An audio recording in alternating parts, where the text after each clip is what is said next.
دادو کی تحصیل میہڑ میں 4 سال قبل ام رباب چانڈیو کے 3 اہل خانہ قتل کے معاملے پر ام رباب چانڈیو کی اہم پریس کانفرنس کا اہتمام میہڑ میں ام رباب کی رہائش گاہ پر ہوا۔ میڈیا سے گفتگو کرتے ہوئے ام رباب چانڈیو کا کہنا تھا کہ آج پریس کانفرنس کرنے کے 2 بڑے مقصد ہیں،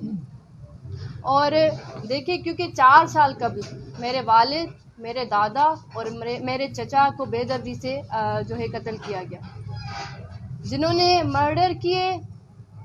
وہ پاکستان پیپلز پارٹی کے sitting M P As, ruling party جو سندھ کی ہے اس کے سٹنگ ایم پی ایز ہیں، جن کا نام سردار خان چانڈیو اور برہان چانڈیو ہے۔ میں جو یہ جدوجہد کر رہی ہوں فیوڈلزم کے اگینسٹ، کل 17 جنوری پہ 4 سال کمپلیٹ ہوں گے، اور آپ سب دیکھیں کہ مجھے ابھی تک انصاف نہیں ملا۔ حالانکہ آپ نے دیکھا ہوگا کہ میں ایک بھی پیشی ایسی نہیں کہ میں نہیں آئی ہوں، میں نے کیس کو پرسو کیا ہے، پر آپ پھر بھی یہ سوال عدلیہ سے ہم کریں گے۔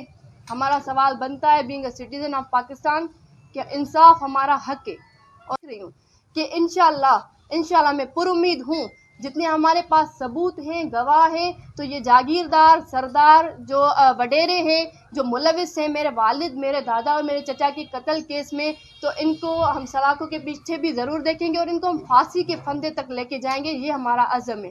تو یہ لوگ جو ڈینائی کرتے ہیں، یہ لوگ جو بہانے کرتے ہیں، تو سندھ کی عوام، پاکستان کی عوام اتنی بیوقوف نہیں ہے۔